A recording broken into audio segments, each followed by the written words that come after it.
선도지구 지정이라는 호재를 만나면 충분히 이 정도 차이는 극복할 수 있는 갭이라고 판단을 했습니다.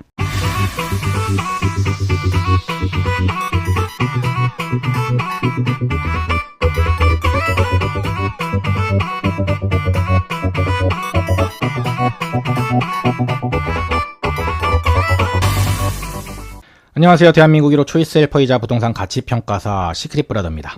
오늘은 지난 영상에 이은 두 번째 영상입니다. 일산을 투자하는데 얼마가 들었고 얼마나 보유할 생각인지, 그리고 왜 그렇게 생각하는지에 대해서 제가 자세히 설명을 드리겠습니다.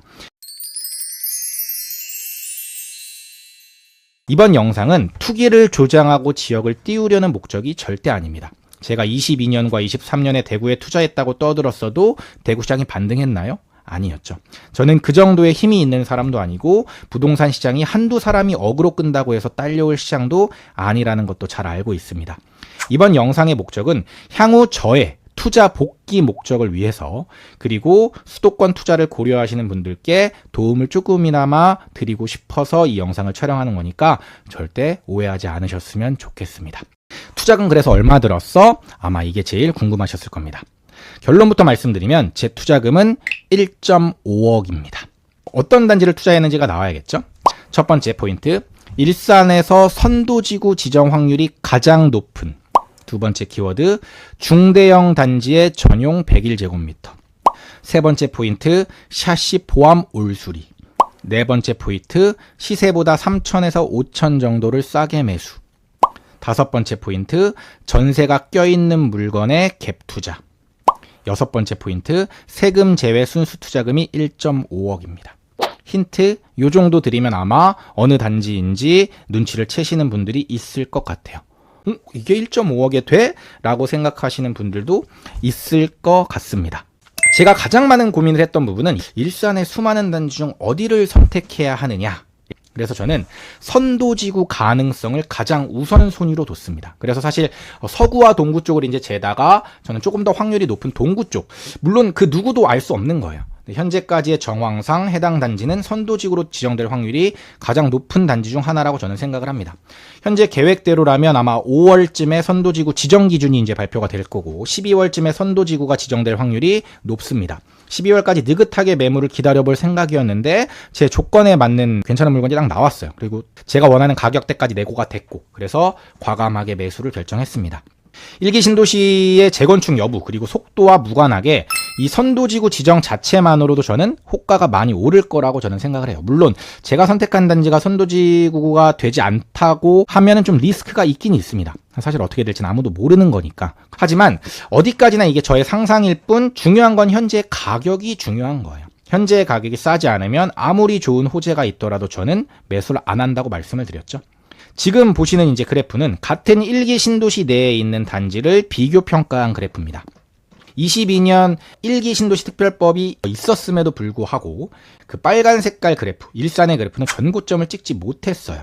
같은 일기 신도시 내에 있음에도 불구하고 가격이 오른 지역이 있고 오르지 못한 지역이 있었는데 일산은 오르지 못한 지역이었죠. 위 그래프에서 빨강 파랑을 묶어서 보고 검은색 연두색을 묶어서 봐야 되는데 조금 차이가 있습니다. 빨강 파랑 지역은 뭐냐면 일기 신도시 호재만 있는 지역이었습니다. 그러니까 일기 신도시 특별법의 호재만 있는 지역이었고, 검은색 그래프는 도보권의 교통 호재까지 존재한 그래프입니다. 그리고 연두색은 분당이라는 특성이 있어요. 근데 연두색은 사실 가격이 낮았잖아요. 낮았는데 얘가 22평임에도 불구하고 37평형보다 가격이 더 높아졌죠. 물론 이제 분당이라는 특수성이 있기 때문에 선도지구 지정이라는 호재를 만나면 충분히 빨간색 네모칸 안에 있는 요 정도 차이는 극복할 수 있는 갭이라고 저는 판단을 했습니다. 근데 중요한 건 호재가 만약에 실현이 되지 않더라도 현재 제가 매수한 단지의 가격이 비교군에 비해서 5천에서 1억 정도 저렴하다라는 겁니다. 그러니까 현재 가격이 만약에 비쌌다면 당연히 매수를 안 했겠죠. 그런데 호재가 실현되기 전인 요 단계에서 5천에서 1억 정도가 저렴하다면 충분히 할 수 있다고 생각을 한 거죠. 올수리된 물건을 5천에서 1억 정도 저렴하게 매수했다. 갭 1억 5천으로 투자금을 최소화했다. 그리고 저는 여유자금으로 이걸 투자를 한 거니까. 그리고 속도의 문제일 뿐 저는 이게 실현이 될 수밖에 없을 거라는 저만의 확신이 있었기 때문에 이런 이유들로 저는 투자를 한 겁니다. 그렇다면 이 물건은 과연 제가 얼마나 보유를 할까? 이것도 궁금하시겠죠? 저는 처음부터 1.5억에서 2억이라는 투자금을 정해놓고 일산에 접근을 했습니다. 장기간 묻어둘 수 있는 여유 자금이 이 정도가 되기 때문에 저는 이 이상의 비용이 들어갈 경우에 굳이 일산을 고집할 필요가 없었다라고 생각을 합니다. 만약에 2억 이상 들어갔다면 저는 당연히 다른 지역, 서울 안에 있는 다른 재개발 지역을 선택했다든지, 지금 뭐 관리처분인가 나고 이제 막 착공이 들어가려고 하는 지역들이 가격이 내려왔다가 지금 막 다시 올라서 생각보다 좀 메리트가 없었어요. 그래서 향후에 이제 감정평가가 어떻게 나올지는 모르겠지만 현재 분위기라면 추가 분담금이 제가 생각했을 때는 그래도 지금 가지고 있는 제 물건 기준으로도 한 2억 이상은 나올 수 있다라고 생각합니다. 왜냐하면 계속해서 비용이 올라가고 있으니까, 건축 비용이.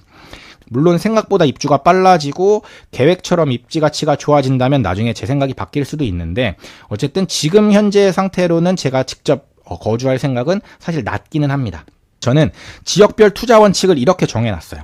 서울 수도권은 장기 보유, 지방은 단기 보유인데, 여기서 장기 보유의 기준은 일단 한 10년 정도, 10년 이상 정도, 단기 보유는 6년 이내, 2년에서 6년 정도를 단기 보유라고 봅니다. 지방은 아무리 똘똘한 아이라고 하더라도 서울 수도권에 비해서 상승이 더 크기가 좀 어렵습니다. 사이클을 잘 타서 단타로 찌고 빠지는 게 저는 더 유리하다고 판단을 하고 있어요, 지방은. 근데 10년 이상 장기로 가져갈 물건이 사실 많지는 않죠. 그런데 서울 수도권은 좀 다릅니다. 투자금 내에서 최대한 똘똘한 아이를 잘 골라서 10년 이상 가지고 간다는 마음으로 장기 보유하는 게 수익이 더 많이 날 확률이 높습니다. 만약 제가 서울 수도권을 단기적 관점에서 생각했다면 저는 지금 투자를 생각하지 않았을 거예요. 왜냐하면 지금 서울 수도권 시장이 투자하기 좋은 시장, 가격이 싼 시장은 아니기 때문에 그렇습니다.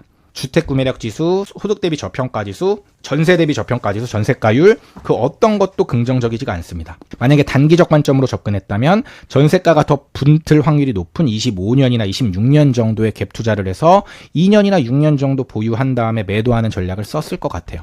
물론 이 판단이 맞을지 아니면은 지금 제가 일산을 매수한 판단이 맞을지는 몇 년이 지나봐야 알 겁니다.